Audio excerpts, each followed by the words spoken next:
For impact of the closing of the frontier on U.S. foreign policy. The USA was seen as a small nation during the beginning of the 19th century because they just became independent. By 1880, they expanded through most of the continent. The USA focused mostly on internal issues such as westward expansion and the Civil War. They had no interest in international affairs and followed isolationism. Continental expansion. The Louisiana Purchase from France was the first expansion in the U.S. Florida was then taken from Spain in 1819. The American settlers took Mississippi and then revolted against Mexico to take Texas. The Treaty of Oregon between the U.S. and Britain gave access to the Pacific and other land. After winning the war against Spain, the Treaty of Guadalupe Hidalgo was given to gave the U.S. California, New Mexico, Nevada, and Arizona. In 1853, the USA bought more land from Mexico, known as the Gadsden Purchase. After the purchase of Alaska from Russia, the continental expansion of the USA ended. Other European countries got involved in the US and their annexation of weaker countries. Americans justified their expansion through Manifest Destiny, which said that they're destined to expand throughout the continent and take it over. They also felt threatened by that the imperial powers may take over some of the territories, so they had to act. The Monroe Doctrine stated that the USA would not interfere in European affairs, but if any of those powers interfered with them, then they would be dealt with. Closure of the frontier. The frontier area was seen as wild, remote, dangerous, and they were unexplored. The army dealt with the Native Americans, and the government saw them as uncivilized savages, and they used brutal methods to deal with them. Many of the early settlers were trying to find gold. The government allowed people to claim land for cheap so that they can live there and earn a living. The Donation Land Claim Act of 1950 allowed settlers to own land in Oregon without charge. The Homestead Acts then made land available to people who were willing to farm and improve it. The frontier allowed people to create a new life as some people sold their land for profit to find better land. Historians argue that the success of the USA was influenced by their expansion. They claim that being able to tame the wild and savage wilderness shaped American culture and character. The frontier enclosed in 1890 and Americans went to find new opportunities. Economic growth and a need for trade in the late 19th century. The USA went under an economic transformation during the 19th century due to the large amount of raw materials in the country, population growth, methods of mass production, the lack of government regulation, the development of profitable companies such as corporations and trusts, the availability of investment through banks and the stock market, the help of the government by protecting the American industry from foreign competition.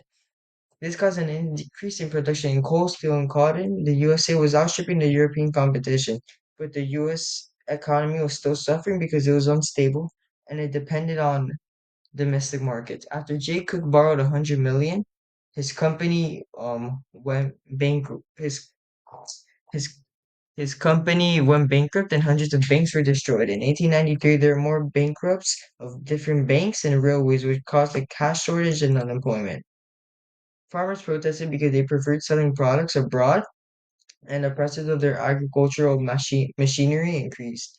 The government, however, preferred protecting the American industry from foreign competition. The USA was unable to expand its overseas trade, while the European countries practiced protectionism so that they couldn't be involved in certain markets. The USA was also facing competition in South America. Britain overtook the USA as the main trading partner of Argentina, which was the largest market in South America. This meant that the USA being able to gain access to trade in China and the Far East was vital. Some people argued that the US should increase their size and the strength of their navy to protect overseas trade. Reasons for and impact of the Spanish American War. Cuba started fighting for the independence of Spain. This was important to the US because they viewed Spain in a negative way, and Cuba was important to the US economy. So their interests were being threatened by the situation. US to try to persuade Spain to change their ways in Cuba, but they were rejected. The USA remained neutral in the war until one of their battleships exploded in Cuba, which killed 268 American soldiers. The government believed there was an accident, while the press blamed the Spanish. Many argue that the US should explain their influence the Caribbean and the Pacific, and especially Theodore Roosevelt, who was helping developing the Navy. He argued that the US should go to war with Spain to help free America from Europe. He then prepared for war while President McKinley was trying to find a diplomatic solution. Then the US declared war in April 1898, and it was inspired by an aggressive and patriotic press campaign. And it was intended to protect American interests.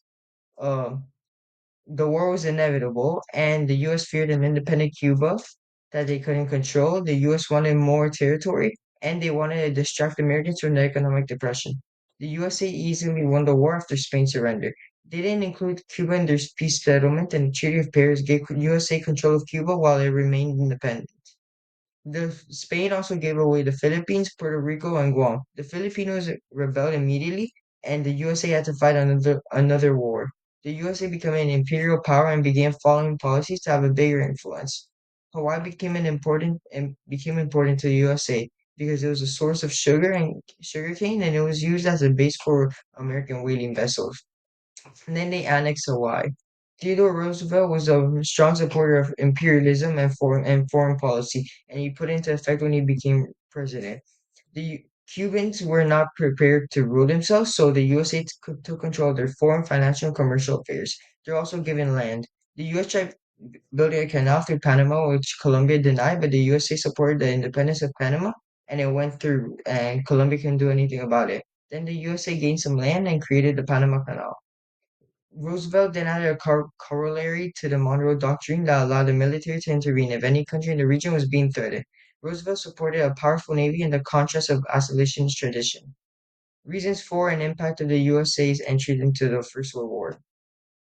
Archduke Franz Ferdinand was assassinated by a Serbian nationalist in June 1914. This caused Austria-Hungary to declare war on Serbia. Then Russia declared war on Austria-Hungary, and Germany declared war on Russia and France. Germany entered Belgium, which caused Britain to declare war on Germany. And then Japan entered the war with the Allies to help Britain. Wilson didn't want to get the US involved due to their isolationist tradition, and their interests weren't being threatened by the war. Instead, they were benefiting by taking over markets. Germany didn't have access to US loans, while Britain and the rest of the Allies did. So Germany saw the USA as an enemy and non-neutral. Germany was also convinced that the USA was helping its ally, Britain and its allies, so they started attacking ships in the Atlantic. This was done to stop the trading links between US and Europe, and in 1950, the Lusitania stunk, which killed 120 Americans. Wilson then gave a warning to Germany, but the Sussex was also sank and 3 Americans died. Then Wilson threatened to break diplomatic relations if it happened again. Then in 1917, British intercepted and decoded a telegraph from Arthur Zimmermann, who was Germany's foreign secretary, and they instructed the ambassador in Mexico to discuss the possibility of Mexico invading the USA if they entered the war. Germany was pretty much trying to help Mexico gain some of their land back. Britain made the US aware of the telegram, and Wilson was convinced that their interests were under threat, and so on April 6, 1917, the USA declared war on Germany. American politicians were in support of the decision, and the public was as well, due to the anti-Mexican and anti-German feelings. The press and the pacifists were still against war, however. Wilson then listed his 14 points, which were used in peace negotiation.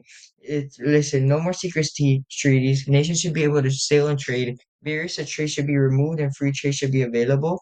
Nations should reduce their armed forces, imperial claims should be settled by negotiation, Russia should be reintegrated into world diplomacy, and land lost to Germany should be restored. Land taken from Belgium should be returned, France should be free from Germany, and the land taken by Germany in 1871 should be returned. Italian frontier should be redrawn. The former Habsburg Empire should be given independence. All foreign forces should withdraw from the Balkans. People in the Turkish Empire should be given independence. Poland should be independent, self-governed, and have access to the sea, and a League of Nations should be formed. After U.S. declared war, the CPI was created to promote the USA's war efforts. The U.S. Navy helped defeat the German U-boats, and over 2 million soldiers helped fight in France. There's no fighting in the USA, so industries in the country were able to expand, markets were able to extend into South America and the Far East. The U.S. also gave loans to its allies that had to be repaid after a war, and so after a war, the USA was arguably the most powerful and important world power.